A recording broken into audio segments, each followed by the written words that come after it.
अस्सलाम वालेकुम, welcome to the future college. इस वीडियो में हम करेंगे mathematics class 12 federal board review exercise 7 के एमसीक्यूज का सलूशन और उसके तमाम क्वेश्चंस का सलूशन।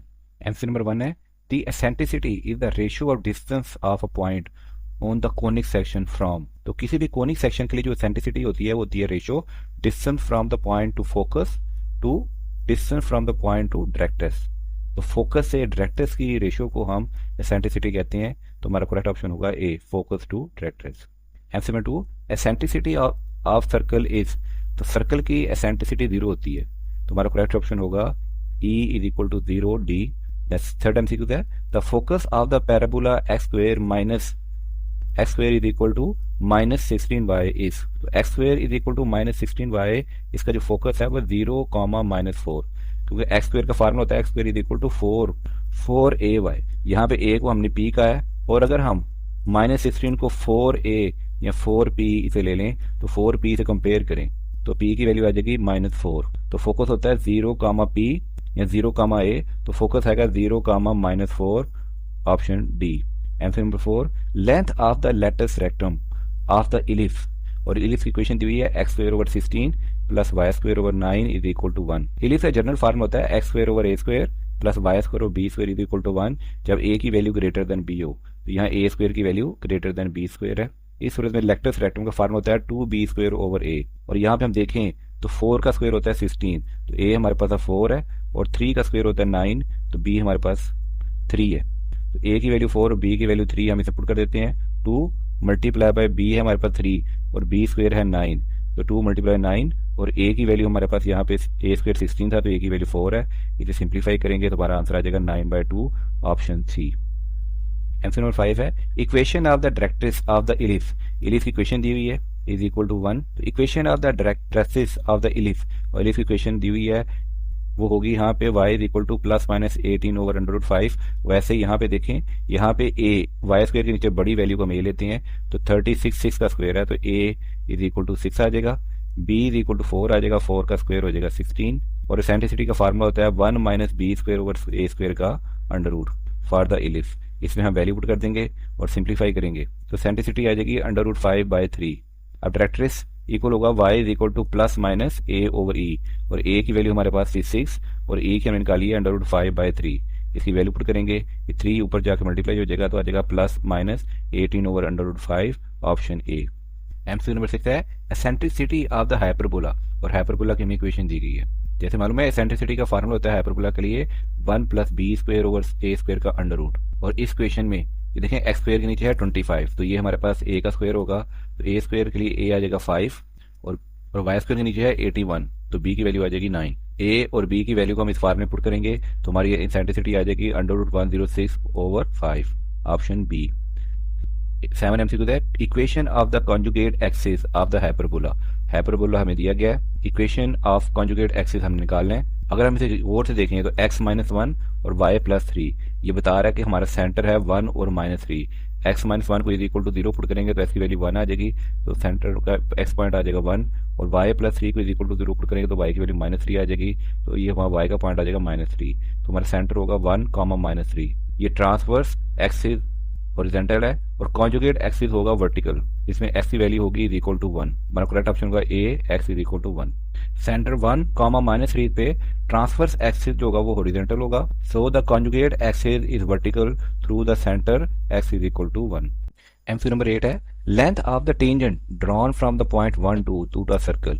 ये में सर्कल दिया हुआ है, लेंथ ऑफ टेंजेंट फाइंड करनी है जो ड्रॉ हुआ है 1, 2 पॉइंट से। अगर किसी भी सर्कल की इक्वेशन दी गई हो और साथ में आपको एक पॉइंट दिया गया हो x1 y1, तो लेंथ ऑफ द टेंजेंट का फार्मूला होता है कि पॉइंट x1 y1 हम पुट कर देते हैं उस इक्वेशन में, और उसका अंडर रूट लेके उसे a से डिवाइड कर देते हैं, और a होता है हमारे पास x स्क्वायर और y स्क्वायर के जो कोफिशिएंट है। यहाँ पे x स्क्वायर और y स्क्वायर के जो कोफिशिएंट है वो 2, तो यहाँ पे a होगा हमारा 2। अब हमारे पास जो सर्कल की इक्वेशन है उसमें x की जगह 1 और y की जगह 2 पुट कर देंगे, तो ये पॉइंट हमें गिवन है। जब x की जगह 1 और y की जगह 2 पुट कर दिया तो ये हमारा आंसर आ गया 11। अब अकॉर्डिंग टू दिस फार्मूला हम S12 में हम की जगह 11 पुट कर देंगे और a की जगह 2 पुट कर देंगे और अंडर रूट ले लेंगे, तो हमारा length of the tangent drawn from the point 1 to the circle ये आ जाएगा ऑप्शन डी, √11/2। आंसर नंबर 9 है the chord joining the 2 points a t1 square, 2 a t1 and 82 square comma 282 on the parabola y square is equal to 4as is focal chord if ये दो points हैं जो cord इन दोनों को join करेगी वो focal cord होगी अगर हमारी कंडीशन हो T1 T2 is equal to -1 क्योंकि the condition for the focal chord is that the product of the parameter is -1। MC number 10 है exactly one tangent can be drawn to a circle if point lies. सिर्फ एक ही tangent circle पे draw हो सकता है अगर जो पॉइंट है वो लाई करे on the circle. From a point on the circle exactly one tangent can be drawn. अगर पॉइंट सर्कल के ऊपर है तो सिर्फ एक ही टेंजेंट ड्रॉ हो रहा है तो ऑप्शन बी हमारा करेक्ट होगा ऑन द सर्कल। अब हम करेंगे क्वेश्चन का सोल्यूशन।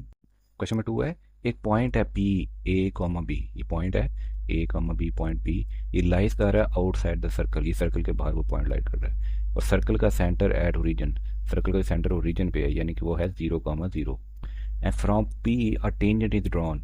इस पॉइंट पी से हमने एक टेंजेंट ड्रॉ किया to a circle at point और सर्कल के पे जहाँ पे टेंजेंट टच कर रहा है वो पॉइंट है 2,2√3 ये पॉइंट दिया गया है। If the area of the triangle P O A ये पी ओ ए इस ट्राइंगल का जो एरिया है वो है 10 square units then find the equation of circle. इस सर्कल की इक्वेशन क्या होगी and coordinates of the point P और पी पॉइंट के कोऑर्डिनेट्स क्या होंगे। तो रेडियस फाइंड करने के लिए क्योंकि 2,2√3 ये सर्कल के ऊपर लाई कर रहा है तो हम O से A का डिस्टेंस फाइंड कर लेंगे। यहाँ पे हम लगा लेंगे डिस्टेंस फार्मूला और O और A पे ये डिस्टेंस फार्मूला हम अप्लाई करेंगे और OA हमारा आ जाएगा 4 जो कि हमारा होगा रेडियस ऑफ द सर्कल जिससे हमारी सर्कल की इक्वेशन आ जाएगी x² + y² is equal to r²।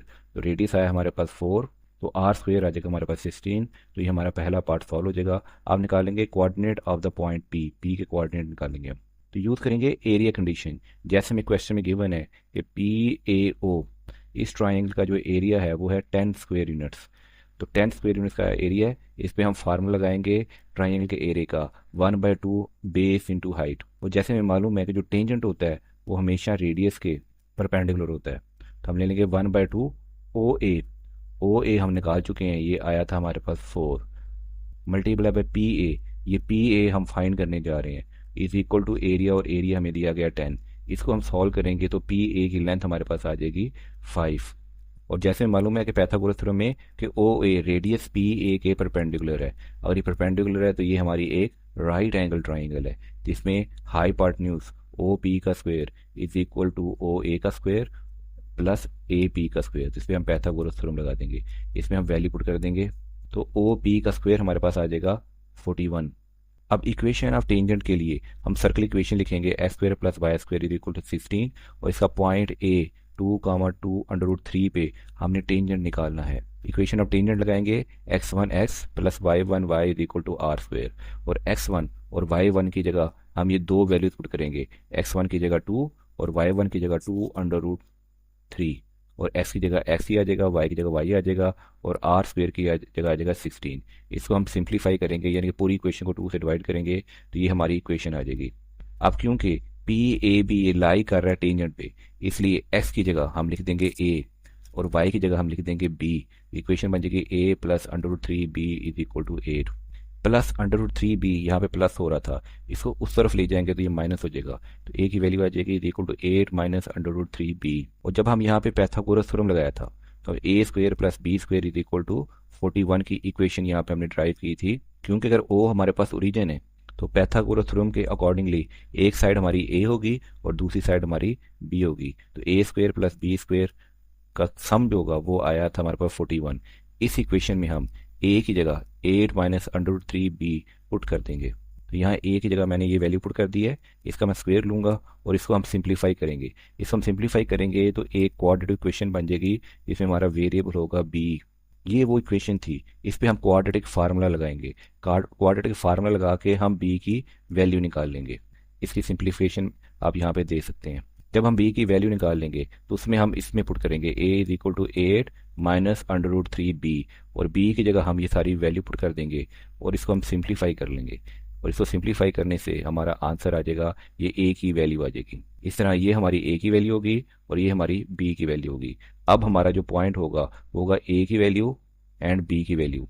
याद रखिएगा जब a की माइनस वाली वैल्यू तब निकलेगी जब b की हम प्लस वाली वैल्यू पुट करेंगे और ए की प्लस वाली वैल्यू तब निकलेगी जब हम बी की माइनस वाली वैल्यू पुट करेंगे। इस तरह ये हमारे 2 पॉइंट आ जाएंगे, तो ये क्वेश्चन सॉल्व हो जाएगा। Question number 3, on a Srinagar highway overhead steel bridge are constructed to cross the road. एक श्रीनगर हाईवे पे यहाँ पे हमने एक स्टील ब्रिज कंस्ट्रक्ट की है, तो ये हमने एक स्टील ब्रिज कंस्ट्रक्ट किया है।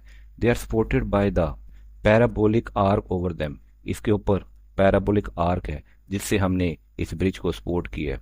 The highway is 300 feet wide, इसकी टोटल लेंथ 300 फीट है, तो हाईवे की टोटल विड्थ है 300 फीट वाइड है ये। And walkway is 15 feet above the highway, और जो वॉक वे की हाइट है वो 15 फीट अबव द हाईवे है। The centre of the parabolic arch is 10 feet high from the walkway, तो centre of the parabolic arch is 10 feet above the walkway. Find the equation of parabolic arch, take origin at the mid of the road. अगर mid of the road को हम origin लें, equation find करनी है हमने parabolic arc की। अगर mid को हम ओरिजिन ले लें तो x की वैल्यू आ जाएगी प्लस 150, टोटल 300 था तो एक प्लस 150 इधर, एक माइनस 150 इधर, तो x की वैल्यू आ जाएगी प्लस माइनस 150। वॉकवे की हाइट है 15 फीट अबव द हाईवे, तो y आ जाएगा अब इज इक्वल टू 15, और centre of the parabolic arch is 10 feet above the highway, तो वर्टिस आ जाएगा हमारा 10 फीट प्लस 15, दोनों को प्लस करेंगे तो वर्टिस आ जाएगा 25। Origin at the mid of the road, तो जो वर्टिस होगा वो होगा एट 0.25, तो 0.25 यहाँ पे हमारा वर्टिस होगा 0.25। तो ये पैराबोला ओपन हो रहा होगा डाउनवर्ड, ये पैराबोला डाउनवर्ड ओपन हो रहा होगा। तो स्टैंडर्ड फॉर्म अगर पैराबोला नीचे की तरफ ओपन हो रहा हो तो होती है x² is equal to -4p। यहाँ पे हमने a को p के इक्वल लिया है, वैसे फार्मूला होना चाहिए था x² is equal to -4a y -25, या a को p के इक्वल लिया है तो ये जगह -4p और y -25। अब हम p फाइंड करेंगे, हमारे जनरल फार्मूले में a होता है, यहाँ पे तो p लिया है, तो फाइंड करेंगे p यूजिंग पॉइंट 150,15, क्योंकि x की वैल्यू थी 150 और y की थी 15, तो हम एक पॉइंट ले लेते हैं 150,15 और x की जगह हम पुट कर देते हैं 150 और y की जगह पुट कर देते हैं 15, जिससे हमें a या p की वैल्यू मिल जाएगी। तो 4p की वैल्यू हो जाएगी 2250 और एक p की वैल्यू आएगी 562.5। तो इक्वेशन ऑफ पैराबोला, अब इसमें यहाँ p की जगह इस 4p की जगह या p की जगह जब वैल्यू पुट कर देंगे तो इक्वेशन ऑफ पैराबोला हो जाएगी x² is equal to -2250 y -25। Question 4. If R1 and R2 are the minimum, R1 minimum and R2 and maximum distance from the focus of an ellipse, then prove that semi-major axis is the arithmetic mean between R1 and R2। कि semi major axis है वो arithmetic mean है between R1 and R2, और semi minor axis ये geometric mean है between R1 and R2।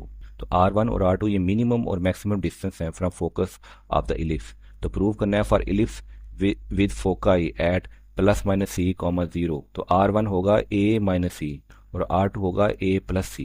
तो arithmetic mean क्या होगा R1 + R2/2, और R1 की वैल्यू हमें ली है a - c और R2 की वैल्यू ली है a + c, दोनों को ऐड कर देंगे तो c से कैंसिल हो जाएगा और 2a/2 से आंसर आ जाएगा a। तो हमारी चीज़ प्रूव हो जाएगी कि semi major axis is the arithmetic mean between R1 and R2, और a हमारे पास सेमी मेजर एक्सिस होगा जो R1 और R2 का अर्थमेटिक मीन होगा। सेकंड पे चलते हैं, semi minor axis. Semi minor axis is the geometric mean. Geometric mean का फार्मूला होता है √R1 R2, यानी पहली वैल्यू a और b, यहाँ पे पहली वैल्यू R1 है दूसरी वैल्यू R2 है तो उसका √ R1 हमारे पास था a - c और R2 हमारे पास था a + c। a - b a + b is equal to a² - c² और a² - c² होता है b² के इक्वल। तो b² का √ लेंगे तो आंसर आ जाएगा b। इस तरह हमारा प्रूव हो जाएगा कि semi minor axis is the geometric mean. तो b हमारे पास होता है सेमी माइनर एक्सिस, ये ज्योमेट्रिक मीन है बिटवीन R1 और R2 का। इसमें क्वेश्चन हमारा सॉल्व हो जाएगा। क्वेश्चन 5, एक हाइपरबोलिक मिरर है the property that the light directed at the focus. उसकी प्रॉपर्टी है कि अगर लाइट को डायरेक्ट किया जाए उसके फोकस की तरफ तो light will be reflected, light reflected होके वापस आ जाएगी to the other focus. If one of the foci has coordinate, अगर उनमें से ए फोका के कोऑर्डिनेट हैं 24,0 and top mount point of mirror has coordinate 24,24, then find the vertex of the mirror. हमें ए फोकस के coordinate दिए गए हैं 24,0 और टॉप माउंट पॉइंट दिया गया है एट 24,24। और हाइपरबोला की प्रॉपर्टी दी गई है light directed to one focus reflect to the other. अगर एक फोकस पे आप लाइट को डायरेक्ट करेंगे तो लाइट रिफ्लेक्ट होके दूसरे फोकस की तरफ चली जाएगी। हम अज्यूम कर लेते हैं कि हाइपरबोला सिमेट्रिक है अबाउट ओरिजिन और इसके एक फोकस के पॉइंट थे 24,0, तो दूसरे फोकस के पॉइंट होंगे -24,0, क्योंकि हाइपरबोला को हमने अज्यूम कर दिया कि वो सिमेट्रिक है अबाउट ओरिजिन। एक पॉइंट ओरिजिन की तरफ है, दूसरा ओरिजिन के दूसरी तरफ है। हम यूज़ करेंगे डेफिनेशन ऑफ हाइपरबोला कि for any point on hyperbola difference of the distance to foci, दो फोकाई के दरमियान जो डिफरेंस होता है उनका डिस्टेंस है 2a।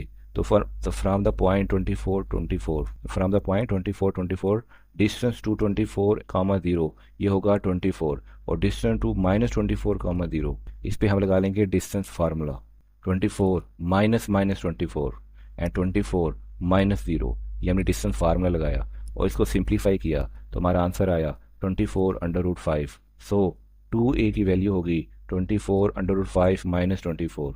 2 ये मल्टीप्लाई हो रहा है, 1 जब डिवाइड हो जाएगा तो a की वैल्यू आ जाएगी 12 ब्रैकेट में √5 - 1। तो वर्टिस लाइज एट a,0 क्योंकि वर्टिस लाई होते हैं a,0 और a की वैल्यू आई है हमारे पास 12 और ब्रैकेट में √5 -1।